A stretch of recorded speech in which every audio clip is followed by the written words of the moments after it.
डाले।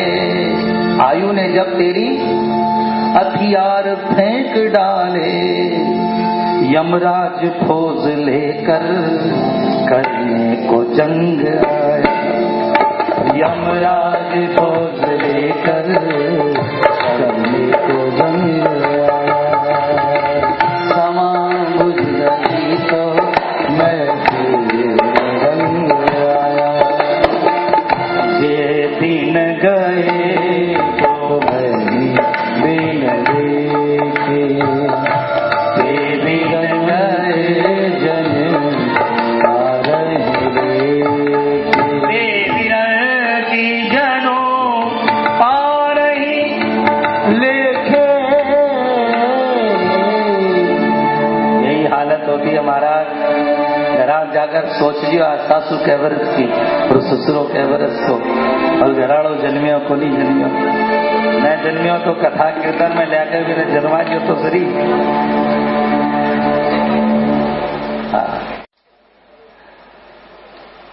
कौशल्या जी ने कहा, राम जो दिन तुम्हें दीना देखे गए, ब्रह्मा से कह दो हमारी जन्मपत्री में जोड़े नहीं। आज भैया कह रहे थे कि हम 4 साल बोले नहीं, तो हम कह रहे हैं भगवान से कि हमारे 4 साल और मिलने चाहिए हमको बोलने के। ठीक है, तो यही आनंद है जिंदगी का। अब देखो, इसी बातें हो रही थी, उसी समय राम जी की आंखों में नींद आने लगी है।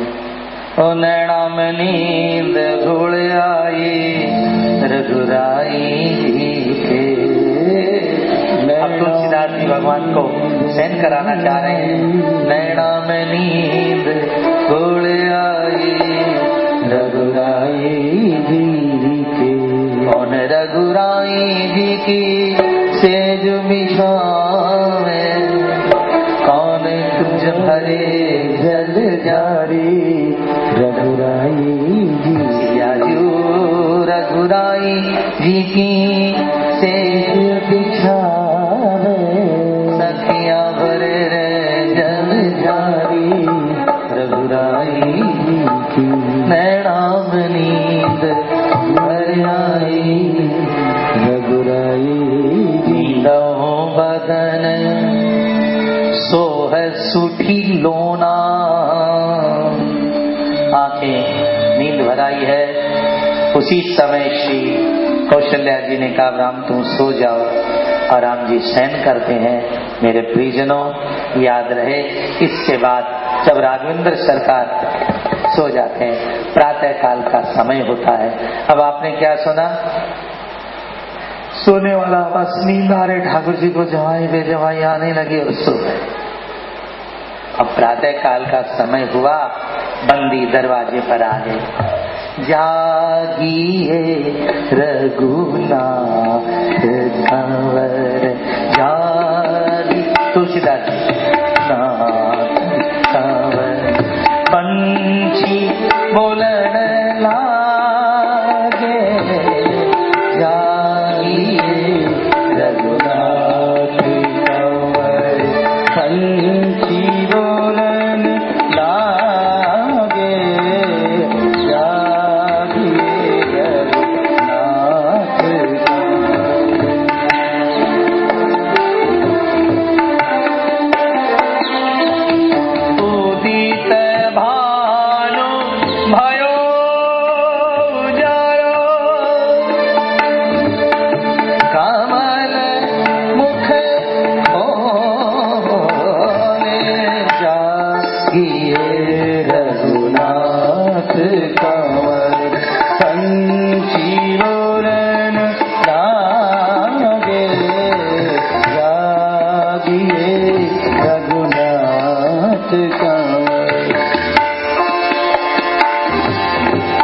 कौसल्या सुप्रजा नाम पूर्वा संध्या प्रवर्तते उत्तिष्ठ नरशार्दूल।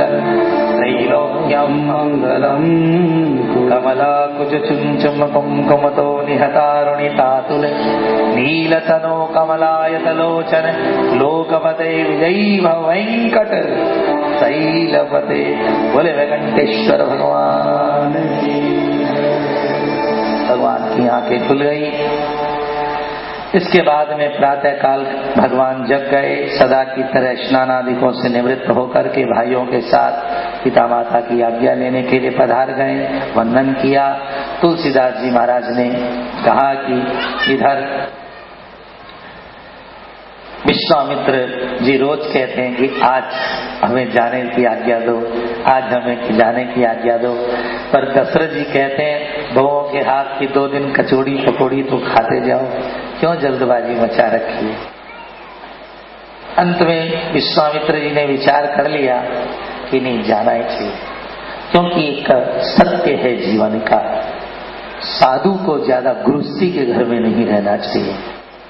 हाँ, साधु आए और चला जाए, जाना आना चाहिए उसको, साधु को ज्यादा गृहस्थों के घर में नहीं रहना चाहिए, क्योंकि गृहस्थी साधु बने न बने पर साधु जरूर गृहस्थी बन जाता है।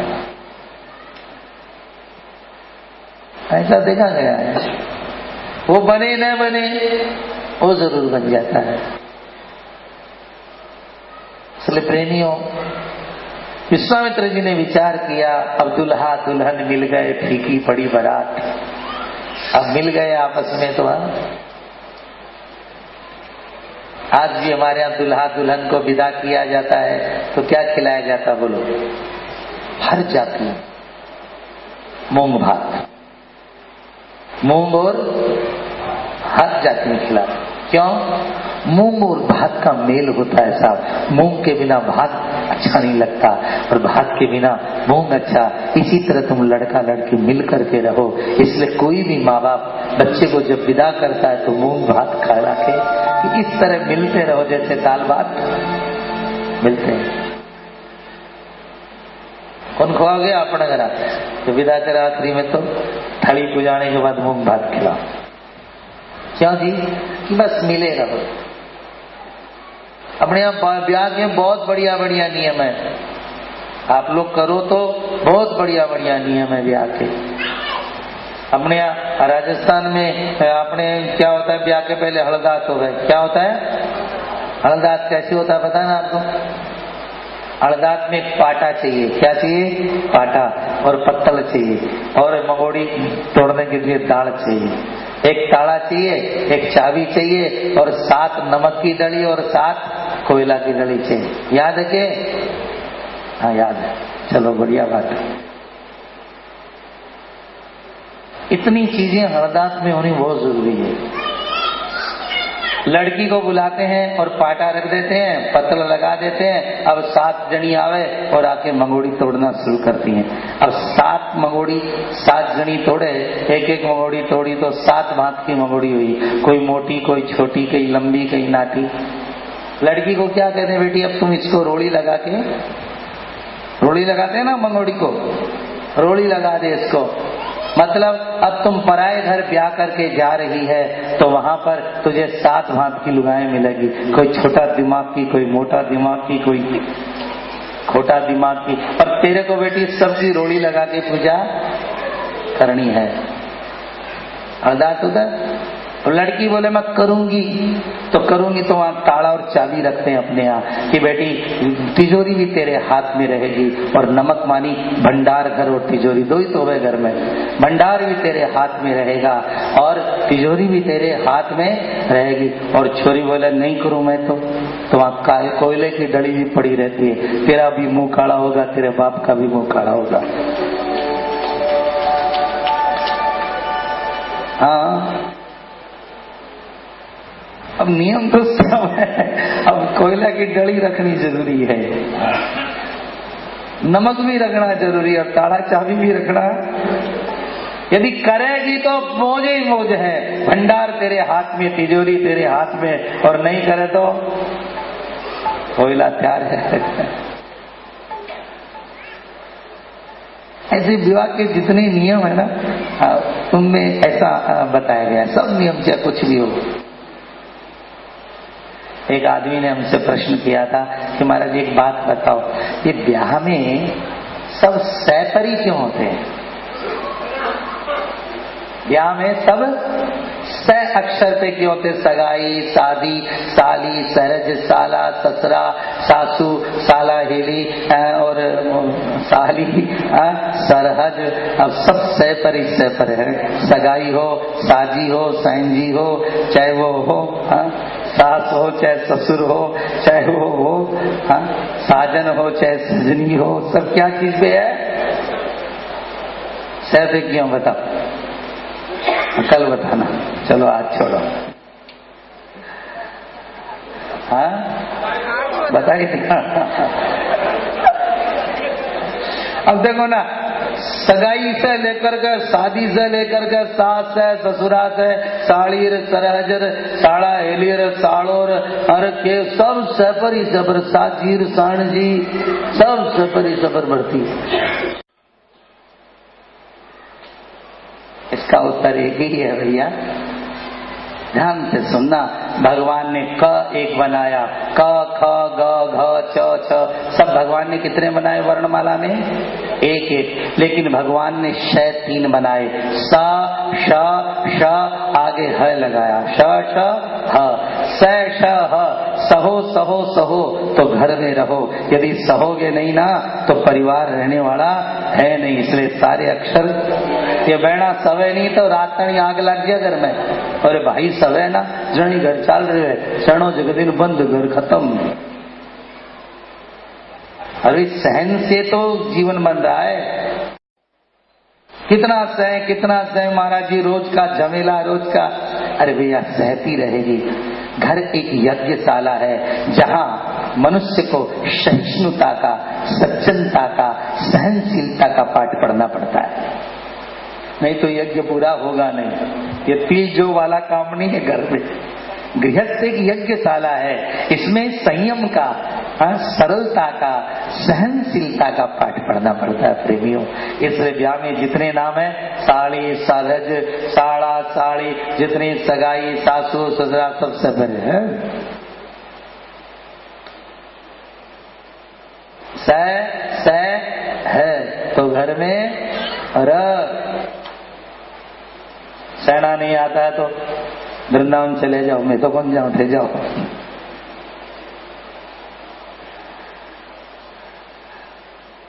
तो आइए, भगवान प्रातः काल के समय उठे, सारे काम हुए।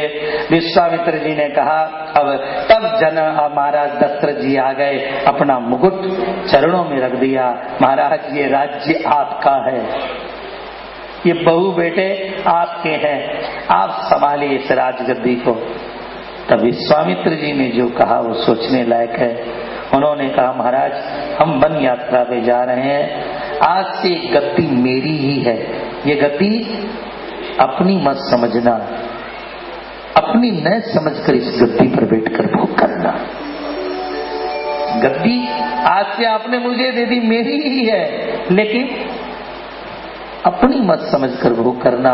इशारा कर दिया, ये गद्दी का झमेला आए तो कभी तकलीफ मत करना मन में। सच में ये गद्दी भगवान की ही समझ करके हम लोगों को जिंदगी जीनी चाहिए। तुलसीदास जी ने कहा, ये रामचरित्र जो बालकांड है, निज गिरा पावन करण कारण, राम यश तुलसी गयो, रघुवीर चरित अपार, बारिक आरो कवि पौने गयो, उपवीत व्याह उछाह मंगल, सुनिए सादर गावही, देहि राम प्रसाद ते जन, सर्वदा सुख पावही। निज गिरा पावन करण कारण, राम जस तुलसी कयो, रघुवीर चरित अपार, वारिधि पार कवि कोने लयो। मैंने अपनी गिरा को पावन करने के लिए, बालकांड क्यों कहा गया है? अपनी वाणी को पवित्र करने के लिए, क्योंकि सबसे पहले महाराज ने गणेश जी को वंदन न करके वंदे वाणी, इसलिए गिरा पावन। प्रभु के नाम से ही हमारी वाणी